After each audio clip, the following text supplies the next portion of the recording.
I record all three of them. So I have three of them, by the way. I hadn't mentioned this is the third.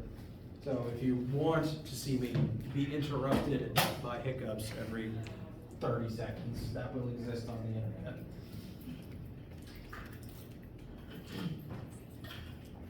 All right. Any questions, thoughts, concerns, etc. before we get started today?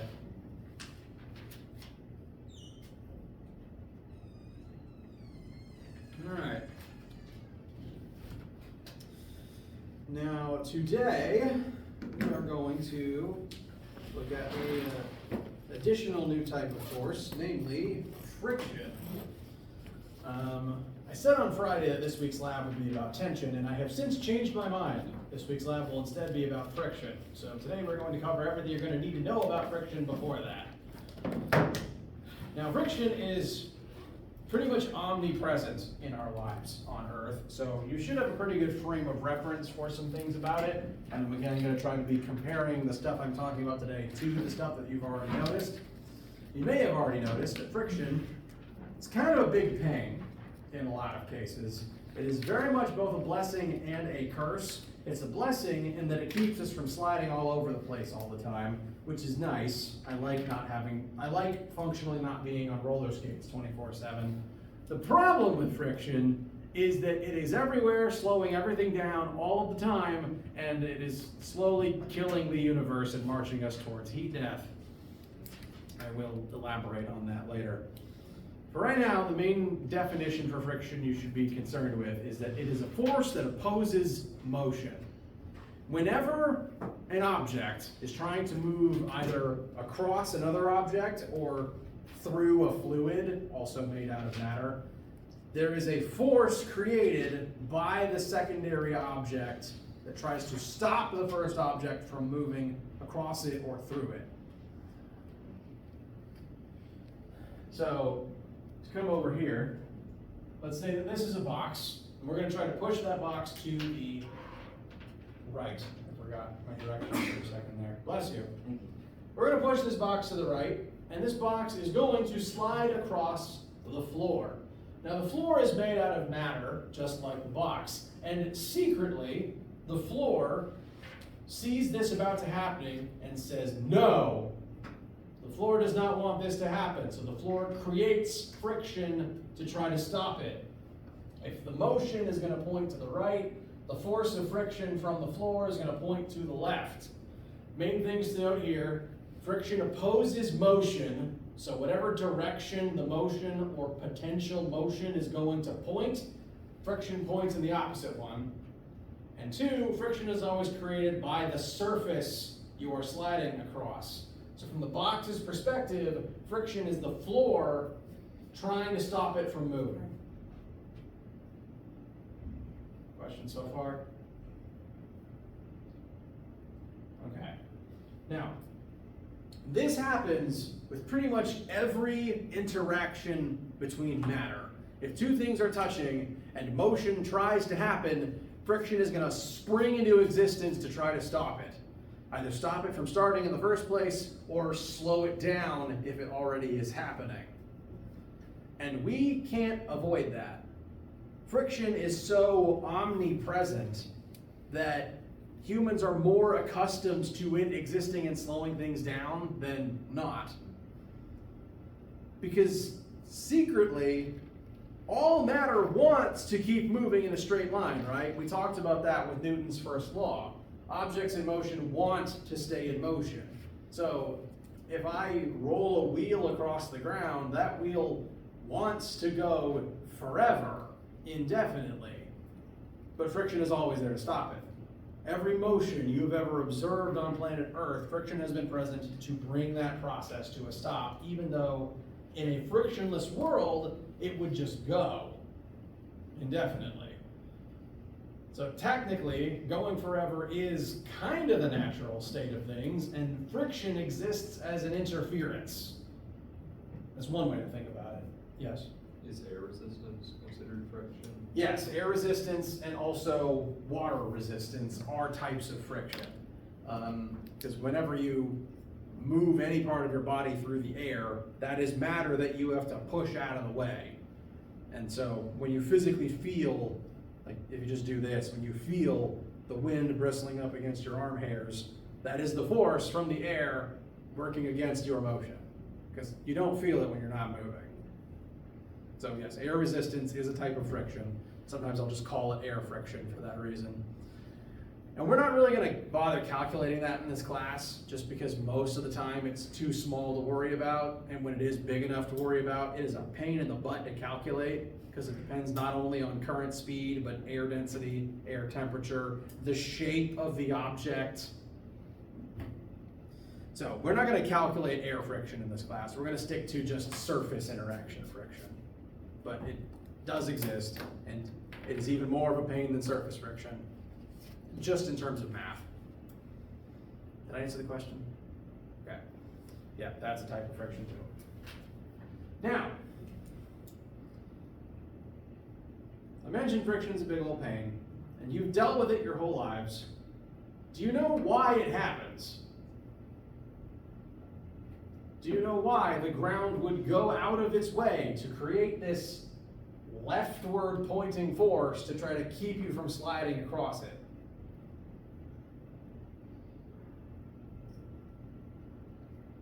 It's okay if you don't, it's kind of my job to tell you. So, the reason that friction exists is because when you look at, what I'm going to do now is, we're going to look at physically the bottom of the box touching the surface of the ground, and we are going to zoom in. Zoom in far past what the human eye can normally see. And zoom in far enough, you get something like this. Now, does that look like the bottom of a cardboard box? No, not with our human scale vision. But secretly, every single solid surface, when you zoom in far enough, is bumpy and jagged. I can attest to this, having used electron microscopes to zoom in on objects that are supposed to be smooth. No matter how finely polished something might look or feel from, again, our macro scale human existence, zoom in far enough, it is bumpy. And if you've driven across a really gravelly, rocky road, you already know that a bumpy surface just creates friction and makes moving across it very unfun. Even if you don't think matter is bumpy if you zoom in far enough, I'm going to remind you that matter is mostly empty space. You guys have heard that before? Okay. Matter is mostly empty space because the atoms that make everything up are not directly touching. There's physically space between them, and they're just held in place due to various nuclear forces. So there's physical gaps here between something's outermost layer of atoms and molecules. And if you kind of squint and extrapolate, because of these gaps, the atomic surface of everything is jagged. There's spaces for the atoms of another object to kind of temporarily slot into. So if it doesn't seem physically jagged, it is atomically, and likely even also physically when you zoom in very, very close. Every surface is jagged, and the problem that creates is that if every surface is jagged and secretly has basically saw teeth, like sharp teeth blades sticking out of it, when those two surfaces are physically touching, the teeth physically get wedged in between each other, like literal teeth, like saw blades. And so when this box is sitting on the ground, the bumps and valleys of the two surfaces interlock. And then if I try to push horizontally, it's not a good time. I'm literally trying to push mountains through and past each other. And the only way to get it to start moving is to exert enough force to break them free and then keep them just barely gliding across the other's surface. Friction happens because every surface on some level interlocks in with whatever it's connected to. And to get them to budge and start moving past each other, you have to overpower the frictional forces created when one of those mountains is wedged up against and into another one of the mountains. Every object is secretly part of a really big jigsaw puzzle. Question so far?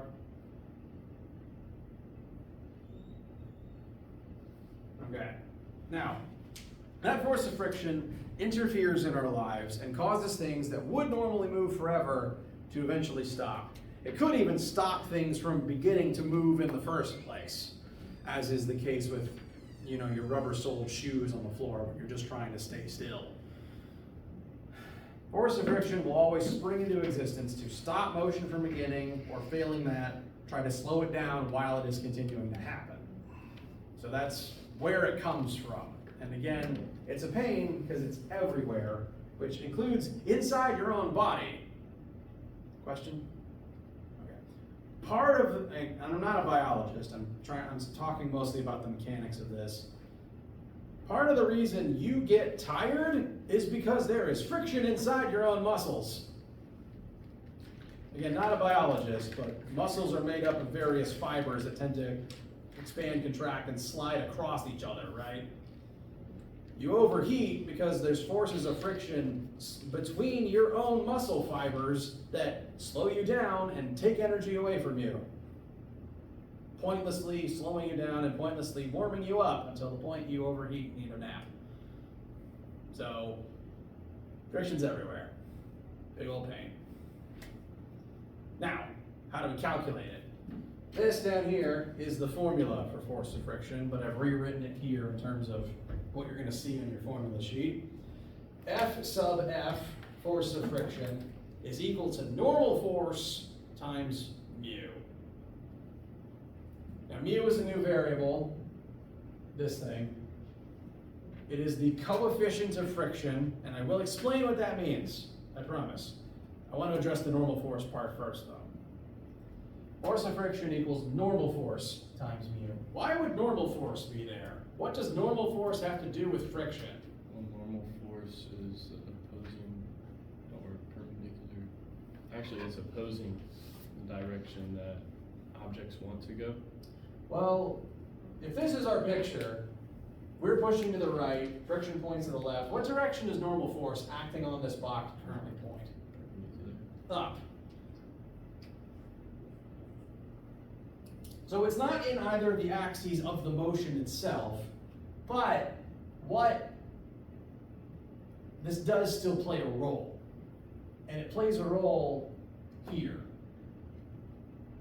Because the more normal force there is between an object and the surface it's sitting on, the harder that surface presses into the object, and therefore the harder these teeth wedge into each other.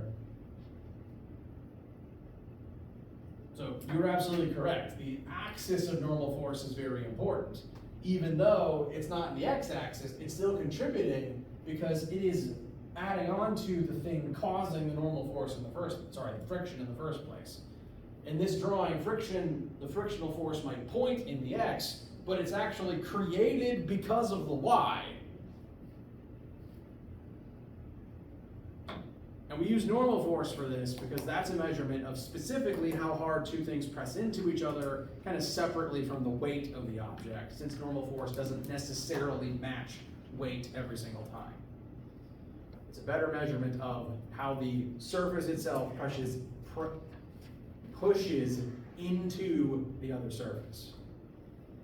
And again, the more normal force you have there, the firmer the teeth wedge in, and the more force you got to exert to wedge them out. This is also why you don't really get friction if you lift something straight up, because you're just physically pulling the teeth apart rather than trying to wedge them past each other. Questions so far? Now, I'm going to take everything I just said about normal force and compare it to things you may have actually noticed before. Move-in day was about a month ago at this point, and on that day you may have had to push something across the floor, correct? Heavy boxes or fridges or things like that. And when you did that, say you're pushing something heavy and it's just not budging, and no matter what you try. have you ever noticed that when you're pushing something and friction is getting in the way, you ever noticed how sometimes if you kind of lift upwards on it and then push, it goes smoother?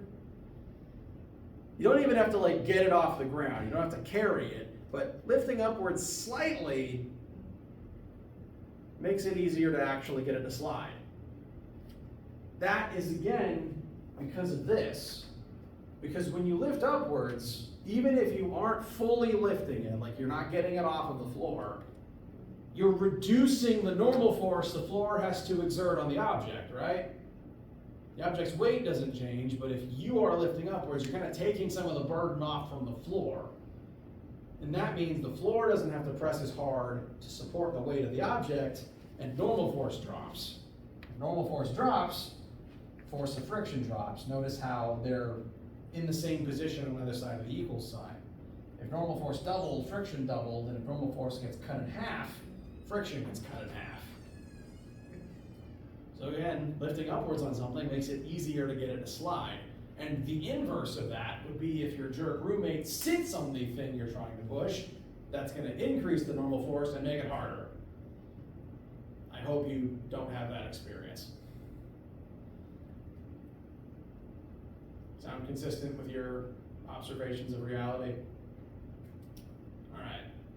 So that's why normal force is there. Now for the other part, the new part, or the mu part, I guess. Formula is force of friction equals normal force times coefficient of friction. That is the official name for this variable, like how lowercase g is officially called the acceleration of gravity. This is the coefficient of friction. The symbol we use for it is lowercase Greek letter mu. It's spelled like this, unfortunately for Pokemon fans, just mu. And Greek letter, lowercase, I think uppercase mu is just M, or it looks like an M, but I didn't study Greek. And what this represents in the math is how slick the surfaces involved are. Because the normal force part of this, it's just the y-axis force pushing two surfaces into each other. That does not take into account how polished or how slick they happen to be, right? Because you could have the same normal force between, metal on gravel and the same normal force between me wearing only socks on a polished linoleum floor. The same normal force would not create the same amount of friction in those scenarios, right? That's where the mu part comes in. Mu is a coefficient, it's a number that represents how much friction there is in a scenario based only on surface texture. So mu is a number that represents how much friction those surface textures create. So coefficient of friction, number representing relative strength of friction. And I have a whole other slide for it, so one sec. There we go. Coefficient of friction. Every possible surface interaction, every physical interaction between any two surfaces, it could even be the same two types of surface, has its own specific mu representing the strength of friction during that interaction. There's a mu again for socks on linoleum. There is a mu for, rubber shoe on carpet. There's a mu between any possible two things. And that mu represents, again, the strength of the friction between them. There's infinitely many mu's because there's infinitely many possible surface interactions. Because, your brand of shoes would have a mu for every single surface you could possibly be standing on. For that reason, there's no way to memorize them all. There isn't a table with all of them. You will never have to memorize any of them. The way that mu is going to work in our questions is either I will tell you what mu is, or you will be given everything else you need in this formula to find mu, and that is the point of the question. You don't have to memorize any of them. Good luck even trying. They don't keep tables of these like they keep tables for things like specific heat. So there's infinitely many mu's, and interestingly, mu is always a decimal value between 0 and 1. decimal value between 0 and 1. That is because mu is a ratio comparing friction to normal force for a given interaction. So same formula, just rearranged. So I just took the n from the right and put it in the denominator on the left. Again, mu is a ratio of friction to normal force. The more friction an interaction creates per normal force, you get a bigger mu, up to a maximum of 1, meaning that all of the normal force is currently translating directly into friction. If you had a mu of 0, that means no matter how much normal force you add into a scenario, there would be no friction. If mu is 0, F is always 0, no matter what n is. And that doesn't happen. There is no such thing as a mu of 0 to my knowledge. If you create a surface interaction with a mu of 0, you will win so many Nobel Prizes, because that would allow perpetual motion to possibly finally exist. So let me know if you ever find that. I'll get you published. So we're always going to consider mu to be a decimal value between 0 and 1. 0 is impossible, so you'll never really see 0. 1 is pretty extreme. If I'm being honest, most surface interactions that you will deal with are about 0.3 or 0.4. Like, most floors would be about 0.3 for friction. 0.8 would be like dirty, unwaxed gravel. Whereas socks on polished linoleum is like 0.1 or 0.05. So it's always a small decimal value. If you ever calculate mu and you get like 3, that's a problem. The other weird quirk is that mu doesn't have a unit. So there's no new unit to memorize. It's just a number. If I tell you to calculate mu and you get like 0.5, that's it. It's just 0.5. You don't add anything. That is also tied into the formula. Notice here, force over force, newtons over newtons, unit just goes away. So no unit. It's always a tiny decimal value between 0 and 1. And it uses a funny Greek letter. Question so far? This is kind of the beginning of us robbing the Greek alphabet for all it's worth by the end of things. By the end of this semester, we're going to use way more Greek letters. So, unless there are any objections, let's start getting a little bit of practice in for this. We are going to push a 250 kilogram box horizontally across the floor. Heavy box. Very heavy box. That's like 2.5 people.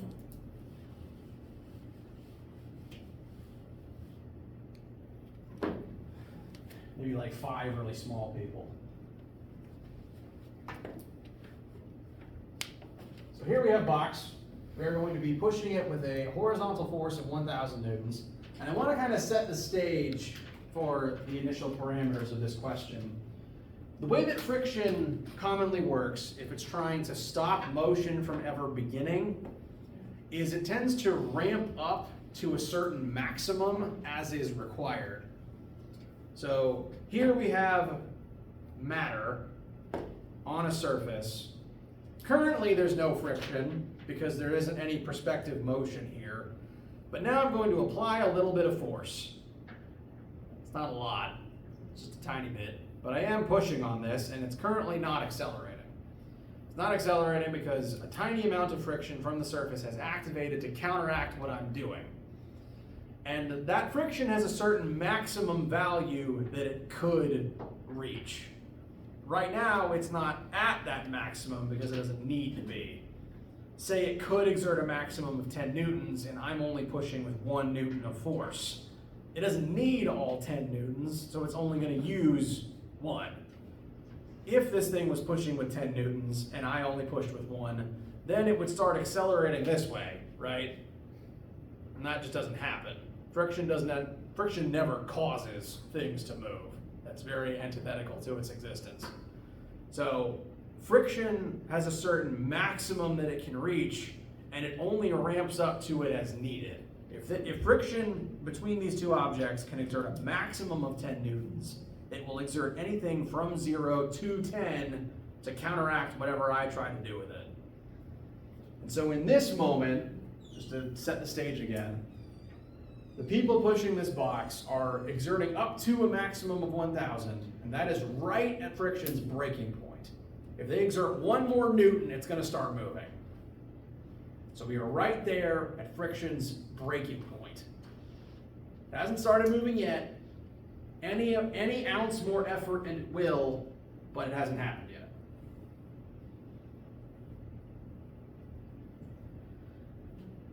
Now with that said, what forces would be present in this drawing? If we were to make a full free body diagram, what forces would need to be here? Normal force, Very good. gravity, Very good. and, well, force that's being applied onto it, which is already there. Yep. Normal force, gravity, what else? Then friction, Yep, what direction is friction going to point? left. Very good. Always opposes the potential motion. That's all four. So we've got our mass, 250 kilograms. We've got our applied force of 1,000 newtons to the right. Some currently unknown force of gravity, unknown normal force, unknown force of friction. But I will ask, if the box isn't moving yet, what is its current acceleration? 0. Very good. So, with all this information and our nice picture, given that we have to go slightly over 1,000 newtons to get this thing to budge, we're at 1,000 right now and it's not budging. If we go over 1,000, it will. What is the maximum value that friction can exert on this box? It's not a trick, I promise. Without it moving, Without it moving, 0. what is the maximum value that friction Oh. can exert? 1,000. 1,000. 1,000. Yeah. If we're pushing with 1,000 and it's not moving, friction can in that moment exert 1,000 newtons. So to demonstrate, we're going to look at all of the X forces here. There's only two of them. We're applying 100 newtons forward. Friction is opposing us. And currently, the way these equal out, we're still not moving. If we were at 1,001, we'd start moving, but we're not there quite yet. We're at that breaking point just to see what it is. And right now, there's only two things adding it to 0, which usually means equal and opposite. So at this maximum breaking point, the maximum that the friction it can use against us is 1,000 to the left. Again, if we exert any more than that, it's going to start moving. Even a single, like, piconewton more.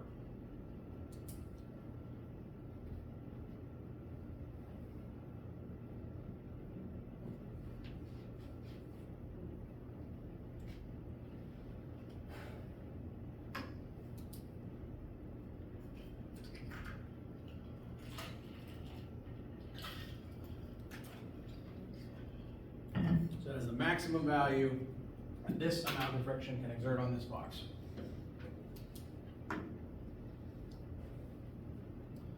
Questions arriving at this conclusion? All right. I bring up the maximum part again just to point out, if we weren't using 1,000, like say we cut it down to 500, friction would in that moment drop to match us. Because it only activates as much as it needs to. Because if it was pushing with 1,000 and we were pushing with 500, that would somehow create an acceleration, and again, friction doesn't do that. So it's able to ramp up to this, and once we overpower it, it moves. Now, if that is the current friction maximum, what is the coefficient of friction that creates it?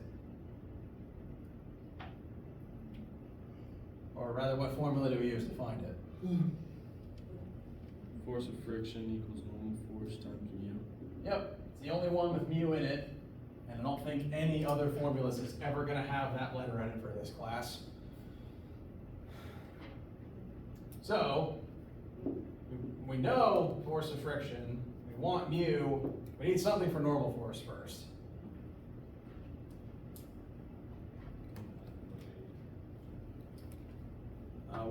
What is 9.8? What is its commonly used definition? Acceleration of gravity, very good. So, normal force is currently opposing gravity, so I'm going to look at the y forces like we looked at the x ones. Normal force up, force of gravity down. What do they add up to? 0, because the box is also not accelerating in the y-axis either. So, once again, this tells us they should be equal and opposite to each other. N plus mg equals 0. Therefore, we work that all the way through. Normal force should be about 2,450 newtons. If we multiply the box's mass at 250 by 9.8, it would be negative, but bring it over and we get a positive value for normal force. Does that feel all right?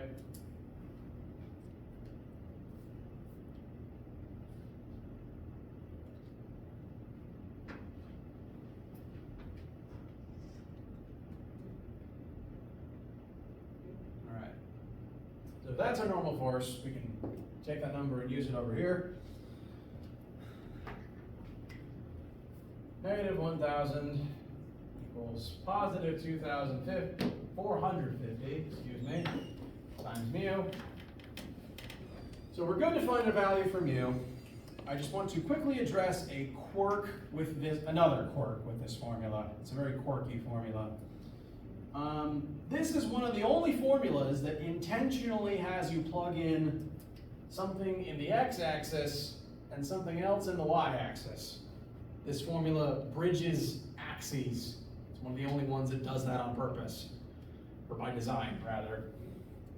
And right now that's creating some weirdness where if we plug in a negative force for friction, just meaning in the negative direction, we get a negative mu, which doesn't really make any sense. Because mu is always supposed to be between 0 and positive 1. This is happening because these two axes have no perspective on direction, on positive and negative within the other axis. Y does not care about forward and backward in the x. Likewise, x doesn't care and has no perspective on what positive or negative means in the y. So it's a weird thing that's happening here because of the axis bridge. And to avoid this problem, I recommend on your formula sheet adding in absolute value brackets around those two vectors. Just to eliminate this situation when it happens occasionally. That would get rid of the negative sign on the 1,000 and give us a positive scaling mu that is more in line with what we expect.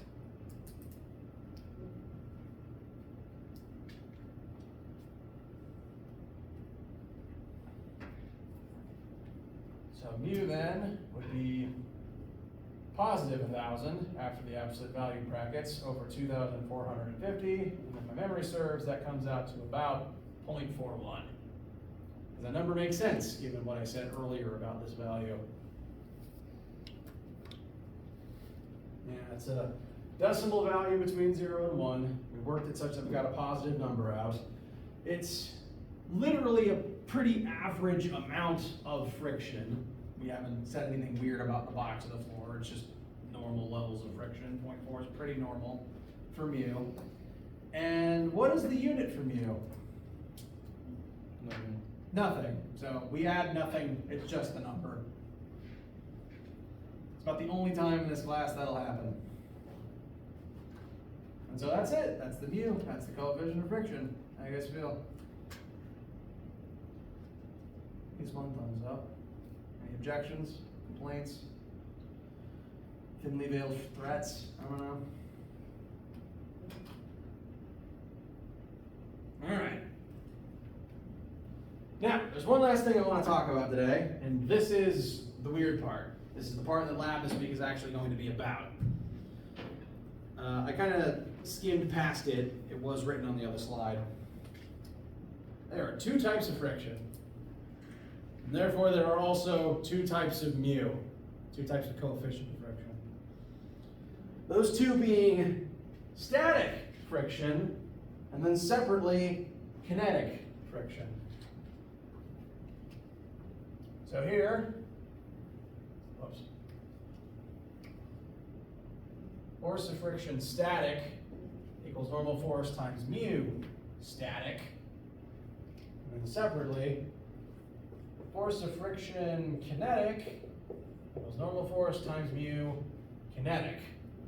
There's two types of friction, therefore there's two slightly different formulas indicating static versus kinetic.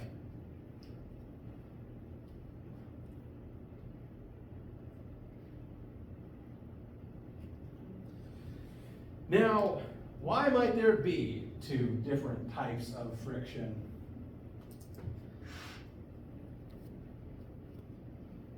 Remember, okay, so I was trying to compare some of the friction stuff that I've been describing to scenarios you've experienced before. And do you recall, again, possibly when trying to push something heavy across the floor, have you ever recalled that if it's a really heavy mini fridge or something, and you're pushing and pushing and it's just not going, have you ever noticed that if you can just get it to budge, if you can just get it moving, it's then easier to keep it moving than it was to get it moving in the first place? Like sometimes you might need help, wedging it free, but once it's free, one person can keep it gliding as long as you don't stop. All right, so that's familiar? Good. That demonstrates the difference between the two types of friction. Static friction exists to stop motion from ever beginning.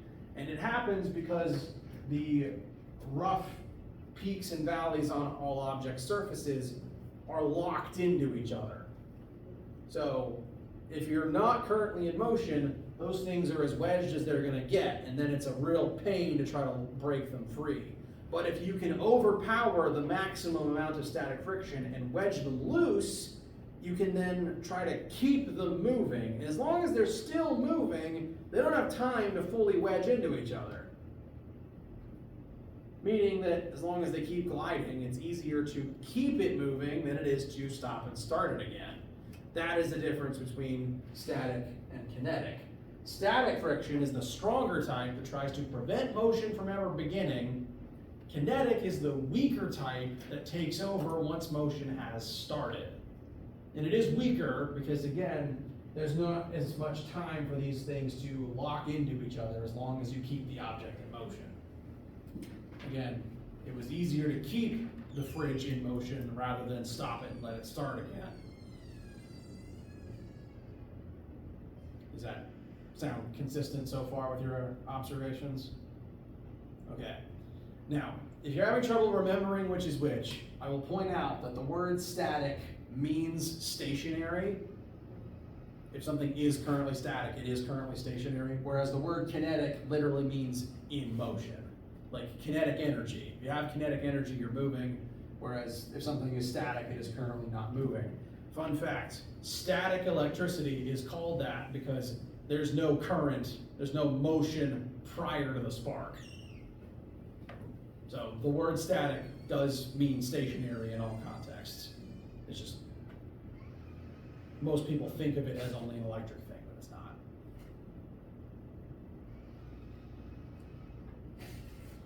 So there's two types.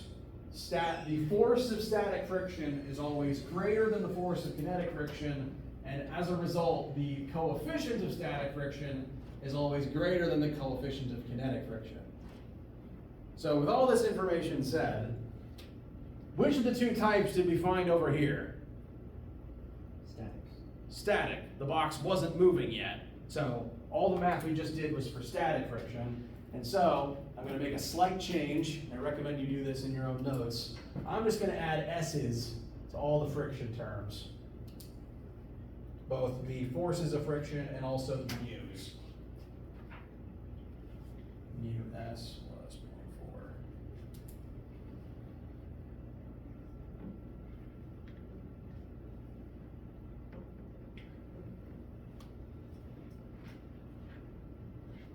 And so if what we just did was the static, I am now going to change the example slightly and add in the kinetic. So, same box. I'm not changing any of the work we've already done. I'm just going to add on that now, after we have tested that maximum level of static friction, we are now going to overpower it and get the box moving. Once it wedges free, we keep applying our force of 1,000 newtons, and now the box is accelerating at a rate of 1 meter per second squared. So the same force is now creating acceleration because we have broken through the static friction barrier.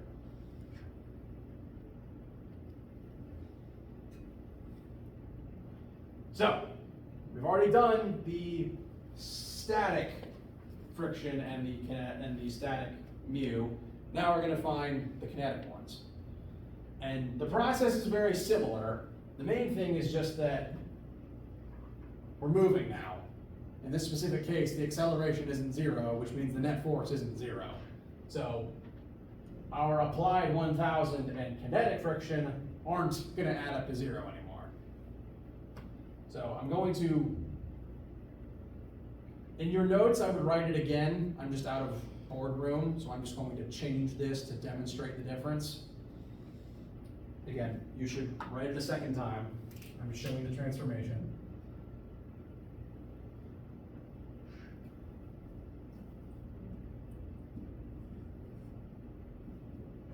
The acceleration is not zero anymore, meaning that these two things do not add up to zero anymore. We have some other mass times acceleration.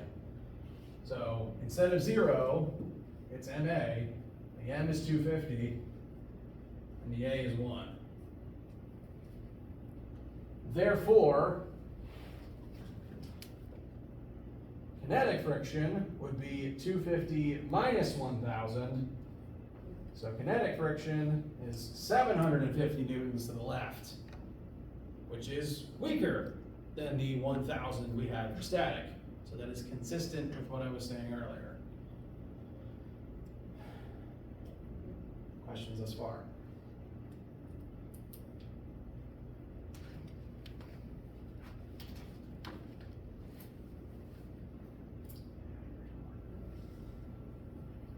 So, we can now take that weakened kinetic friction and plug it into the kinetic version of our friction formula to find the kinetic mu.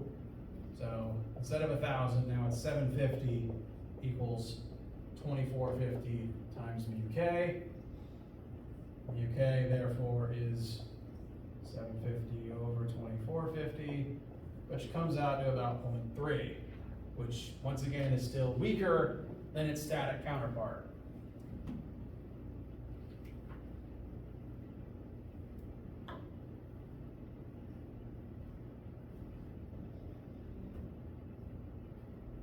This is another reason why it's pointless to try to memorize mu's, because there's already infinite surface interactions, and of that infinity, you now have to multiply it by 2, because there's a second mu for every possible interaction. So there's infinite times 2 mu's, and you don't have to memorize any of them.